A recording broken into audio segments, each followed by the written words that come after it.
Good morning, class 3. Hope you all are fine. And today we are going to read about biography of Pushkar Saha. First, I will read in English and I will explain in Nepali so you can understand. Okay. Pushkar Saha. Who is Pushkar Saha and what he did and how he became famous? These are included in this topic, and now we are going to start. Traveling the world on a bicycle. Isn't it amazing? Cycle यात्रा साइकलमा बसेर यात्रा गर्नु पक्कै पनि एकदमै amazing कुरा हो यो definitely it is it becomes more amazing when one does it for peace and brotherhood in the world, and that too at the stake of life. Only the people with guts can do it. साइकलमा चढेर त्यो पनि एउटा शान्तिको लागि एउटा दाजुभाइ मित्रताको लागि वर्ल्ड घुम्नु भनेको एउटा साहसीहरूले एउटा बहादुर मानिसले मात्र गर्न सक्ने कुरा चाहिँ यहाँ मेन्सन गरिएको छ. Pushkar Shah is such a man. Pushkar Shah चाहिँ यस्तो व्यक्तित्व हुनुहुन्छ जो चाहिँ साइकल यात्रा गरेर चाहिँ विश्व घुम्नुभयो. He was born in 1973 and was brought up in India. उहाँको जन्म चाहिँ 1973 सालमा इन्डियामा भएको थियो. His father was a soldier in Gorkha regiment in India. उहाँको बाबा चाहिँ गोर्खा आर्मी हुनुहुन्छ इन्डियाको. So he completed his primary schooling there. उहाँ त्यही जन्मिनु भएको कारणले त्यही हुर्किनु भएको कारणले गर्दाखेरि उहाँले आफ्नो प्राइमरी लेभलको स्कुल चाहिँ त्यही गर्नुभयो. He then came to Nepal and continue his study in Makaibari, a village in Dolakha district where his family belonged. त्यसपछि उहाँ आफ्नो प्राइमरी स्कुल कम्प्लिट गरिसकेपछि फेरि उहाँ चाहिँ आफ्नो नेपालमा फर्किनुभयो. नेपालको दोलखा जिल्लामा चाहिँ उहाँ बस्न थाल्नुभयो अनि त्यही उहाँले चाहिँ अर्को उहाँको अब सेकेन्डरी स्कुल चाहिँ उहाँले त्यहाँबाट कम्प्लिट गर्नुभयो. When he was in Kathmandu for his higher studies he developed interest in politics. जब उहाँ चाहिँ हायर स्टडीको लागि फेरि उहाँ काठमाडौँ आउनुभयो अनि उहाँले चाहिँ आफ्नो इच्छा चाहिँ पोलिटिक्समा राजनीतिमा पनि देखाउनु भयो. म चाहिँ राजनीतिमा पनि के गर्न सक्छु, I can do anything in politics to develop Nepal भन्ने कुरा चाहिँ उहाँले सोच्नुभयो. So he was concern about peace, democracy and freedom. अनि उहाँले चाहिँ एउटा देशको लागि एउटा शान्ति, स्वतन्त्र अनि डेमोक्रेसीको लागि पनि प्रजातन्त्रको लागि पनि उहाँले चाहिँ कामहरू गर्नुको लागि चाहिँ अठोट गर्नुभयो. ही पार्टिसिपेटेड इन एन्ड स a great change in Nepalese politics in his early youth. उहाँले चाहिँ आफ्नो युवा अवस्थामै पोलिटिक्समा चाहिँ अब कन्ट्रिब्युसनको लागि चाहिँ आफ्नो इच्छा अनि आफ्नो चाहना चाहिँ उहाँले देखाउनु भयो. अनि उहाँले चाहिँ अब ग्रेट चेन्ज पनि अब देख्नुभयो. उहाँले चाहिँ अब पिसको लागि भनौँ न, शान्तिको लागि, स्वतन्त्रताको लागि अनि प्रजातन्त्रको लागि चाहिँ उहाँले चाहिँ पोलिटिक्समा पनि अब राजनीतिमा पनि उहाँले केही कन्ट्रिब्युसनहरू चाहिँ गर्नुभयो. उहाँ चाहिँ त्यसमा सहभागी हुनुभयो. Now these are the things when he did in his youth stage. Here we can see that he did many more work in his early youth. He contributed many things in politics, and after that उहाँले चाहिँ के गर्नुहुन्छ we can see in next page. Okay.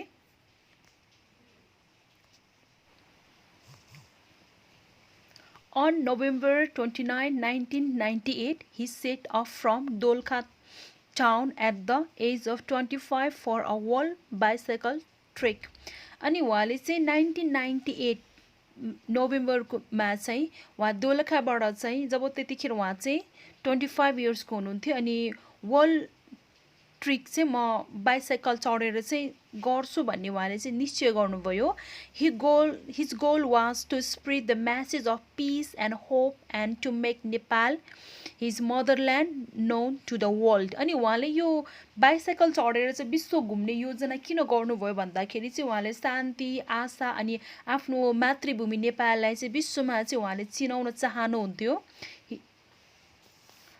When he set off, he had a bicycle 60 kg of essentials and a 100 rupee note given by his mother. अनि जब उहाँले त्यो अब विश्व यात्रा चाहिँ म साइकल चढेर नै गर्छु भन्ने जुन योजना बनाउँदाखेरि उहाँसँग एउटा साइकल थियो अनि 60 kg उहाँलाई चाहिने सामानहरू थियो अनि उहाँसँग जस्ट 100 रुपियाँ जुन पनि उहाँलाई आफ्नो मम्मीले चाहिँ दिनुभएको थियो। यति सामान लिएर चाहिँ यति कुराहरू लिएर चाहिँ उहाँ चाहिँ विश्व भ्रमणमा चाहिँ निस्किनुभयो। It is hard to believe what he really did in 11 years after he left Dolakha. अनि उहाँले चाहिँ यो अचम्म प्रकारले चाहिँ कामहरू गर्नुभयो।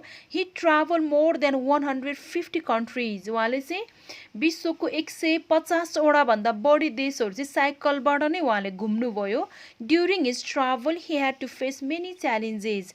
उहाँले जब त्यो घुम्दाखेरि उहाँले धेरै च्यालेन्जेसहरू फेस गर्नु पर्यो, धेरै कष्टहरू समस्याहरू चाहिँ उहाँले भोग्नु पर्यो। Sometimes he had to go without food. कतिखेर चाहिँ उहाँ चाहिँ खाना पनि नखाइकन चाहिँ घुम्नुहुन्थ्यो। And decent shelter and sometimes security threat. अनि कहिलेकाहीँ चाहिँ उहाँलाई बस्नको लागि ठाउँहरू हुन्न थियो। अनि कहिले कुनै ठाउँमा चाहिँ उहाँले इन्सेक्योरहरू फिलहरू गर्नुपर्ने, जस्तो अब असुरक्षित हुने, खानाहरू नपाउने, अनि राम्रो ठाउँमा जस्तो अब सुत्नको लागि ठाउँहरू चाहिँ उहाँले पाउनुभएको थिएन। He recalls in his diary that he had to sleep in parks. उहाँले कति ठाउँमा चाहिँ अब पार्कहरूमा सुत्नुभयो, स्ट्रिट बाटोमा सुत्नुभयो, अनि गोडाउन्सहरूमा चाहिँ उहाँले सुत्नुभयो है।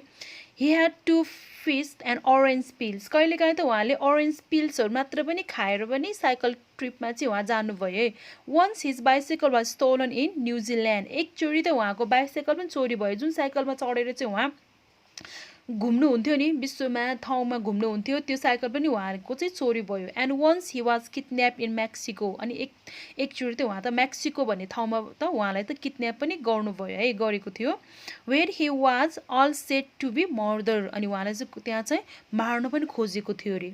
But he never gave up. तर उहाँले कहिले पनि हार मान्नु भएन। अब म चाहिँ नेपाल फर्किन्छु भनेर चाहिँ उहाँले भन्नु भएन कि म मेरो गन्तव्यसम्म चाहिँ पुगेर नै छोड्छु भन्ने कुरा चाहिँ उहाँले निश्चय गर्नुभयो। He went on and was successful in his mission. अनि उहाँले जतिसुकै दुःख भए पनि, जतिसुकै कष्टहरू भोगे पनि उहाँले चाहिँ आफ्नो मिसनलाई चाहिँ कम्प्लिट गर्नुभयो। उहाँले चाहिँ बिचमा छोड्नु भएन।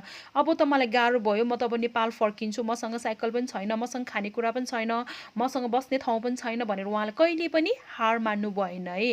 उहाँले चाहिँ अब म त सक्सेस हुँदिनँ होला, यति गाह्रो छ भनेर कहिले पनि उहाँले फिल गर्नु भएन। So he completed his mission. After traveling more than 150 countries, he came back to Nepal in 2009. अनि उहाँ चाहिँ सबै त्यो मोर देन 150 भन्दा बेसी देशहरू घुमिसकेपछि उहाँ 2009 मा नेपाल फर्किनुभयो। उहाँ 1998 मा निस्किनुभयो विश्व भ्रमणको लागि। त्यसपछि उहाँ 2009 मा मात्र Nepal फर्किनुभयो। On May 17, 2010, he successfully climbed the Everest, the highest mountain peak in the world. अनि जब उहाँ विश्व भ्रमण पछि नेपाल जब 2009 मा फर्किनुभयो, अनि त्यसपछि उहाँले त एभरेस्टलाई पनि चढ्नुभयो, जुन Sagarmatha mountain. It is the highest pick in the world, जुन चाहिँ उहाँले 2010 मे 17 को दिनमा त्यो माउन्ट एभरेस्ट पनि चढ्नुभयो है। उहाँले त्यसमा पनि उहाँले सक्सेस प्राप्त गर्नुभयो, सफलता प्राप्त गर्नुभयो। Today this man stands as an icon for courage and determination, and we get to learn from a lot from his life. And from here we can know that Mr. Puskar Saha, he is an icon for courage and determination person है। उहाँ चाहिँ एउटा हाम्रो लागि चाहिँ एउटा courage, बहादुरको एउटा नमुना भनौँ। अनि आफ्नो गन्तव्यमा चाहिँ जस्तो सुकै दुःख कष्ट भए पनि अब गरेरै छोड्ने व्यक्तिको रूपमा चाहिँ अब हाम्रो माझमा चाहिँ उहाँ अहिले सफल हुनुहुन्छ। And from this lesson we should know also that our life is also a journey where we need to face happiness, trouble, scarcity, everything, but we should not give up our journey to complete.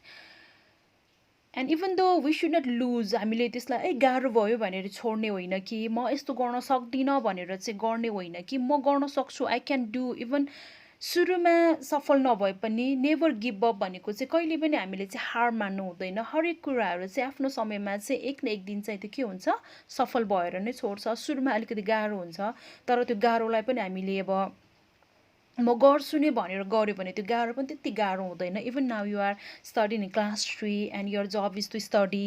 तपाईँलाई पढ्न पनि पक्कै पनि सजिलो छैन because you need to do your homework, you need to study 2-3 hours a day, you need to write your exercise in your copy, you need to appear in exam, and you need to have good marks. It is also challenging for you even though you are studying in class 3. It means every job there is challenging for us. हामीलाई हरेक कुराहरू challenging नै हुन्छ तर पनि we should do and need to complete every works. And from this lesson, from this chapter, we should learn that we should never give up. हामीले कुनै पनि कामहरू चाहिँ गाह्रो भयो भनेर चाहिँ छोड्नु हुँदैन. We should complete it in any cost. Now this much for today, and I'm going to give few works for you. Read this chapter 2 times or more than 2 times and get time to read, and after that you can underline difficult words from here, and that words you need to write in your note copy. Hope you will enjoy to read and enjoy to underline, and even you feel easy to write these words in your note copy. Okay,